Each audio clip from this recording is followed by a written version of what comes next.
dhexmaray kadib waxaan ismada iyo culimada iyo waxgaran kala duwan iyo dowladda Puntland ay wada saaray arrintaas in la xalliyo waana la xalliyay ciidankii magaalada soo galayna waa ka saaray hadda saaka ayaa ka saaray ismadoodii lagu celiyaa ilaahaydno hawshaas si guulaya noogu soo dhammaan waa tahay wasiir marka ciidankii geedadka hore u sameeyay oo soo galay magaalada Boosaaso oo arrinkan uu ka bilowday haddana aad sheegtay in laga saaray magaalada xaggee bay hadda ku sugan yihiin ciidankaas hadda kula hadlaya ayaan magaalada laga saaray fariisimadooda hore ayaana insha Allah ugu celinaya oo ay u socdaan taliyaasha iyo wasaaradda amniga ayaa hawshooda gacanta ku haysta sida nagu maqaalaa wasiir arrin beeleed bay la xiriirtay oo ciidanku ay geedadka ay ka sameeyeen markii hore oo arrimahaasi ka dhalatay marka odayaashii iyo dhaqankii ka soo jeeday dhinacaasna waa idinla socdeen marka maxaa hadda lagu heshiiyey oo lagu qanciyay ciidankaasi si ay shaqadoodii dowladda u gutaan isla markaana ay fariisnimadoodii ugu laabtaan arrintaan ogahay arrintaas xusnay oo ayna arrin beeleed ay la xiriirtay arrintani ma hayna anagu inta kaliya anaguna waxa weeye ciidan Puntland oo fariisin lahaa oo tabashooyin iyo gadoodda waa iska taqaana ciidamadu inta badan gadoodyada way iska dhacaan gadood sameeyey oo magaalada Boosaaso soo galay kadibna ay isku dhaceen booliiska jooga controlka magaalada halkaas oo shilkaasi ka dhacay kadibna culimada iyo ismada iyo dowladda Puntland aanu waqti gelinay inaan halkaas xaaladaas dhaafin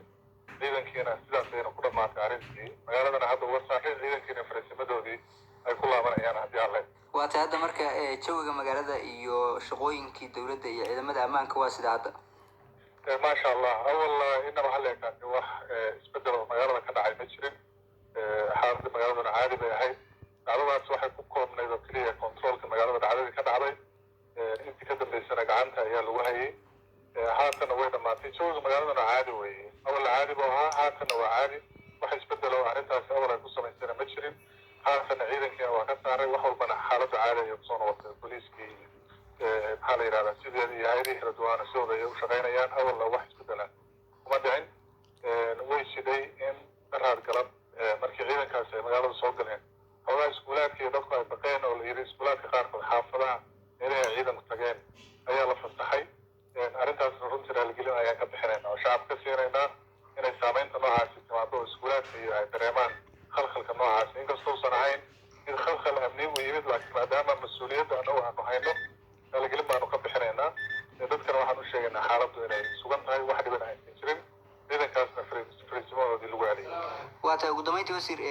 fariinta aad u diraysaa maxay tahay shacabweynaha Puntland ee hadda aan Boosaaso ku sugnayn iyo dadka baraha bulshada arrimahan ku buunbuuninaya oo siyaabaha kale u dhigaya uga faa'iideysanaya run ahaantii aad baan waxaan uga xunahay baraha bulshada waaga hore waxaa jiri jiray wax la fadhi ku dirir dad bushashka iyo meelaha fadhiya oo fadhi ku dirir sameeya oo warkooda la maqlin laakiin hadda aaladani waxay sahashay qofkii fadhi ku dirir samayn jiray inuu isticmaalo ay dadku siyaalo kala duwan u isticmaalaan wax badan oo wanaagsan oo lagu isticmaalaa waana uga mahadcelinaya runtii dhalinyarada khaasatan oo aad iyo aad u bogaadiya dowladnimada iyo horumarka ee dalka ka socda guud ahaan Soomaaliya gaar ahaan Puntland laakiin waxaan aad uga xunahay kuwa sida xun u isticmaalaya oo kicinta iyo isku dirrada iyo xogaha aan jirin u isticmaala baraha bulshada iyo inay la diriraan gurigooda iyo xalaya dowladnimadooda u isticmaalaan arrintaas aad baan uga xunahay dadka reer Puntlandna waxaan u sheegaynaa iyo guud ahaan Soomaaliya inaysan ku kadsoomin dadka maaragtay xumakataliska ee inta badan isticmaalaya baraha bulshada oo aan loo jeedin wajiyadooda waxay qorayaan aan ka xishoonayn laakiin ay mar walba ku tiirsanaadaan xogta dhabta ah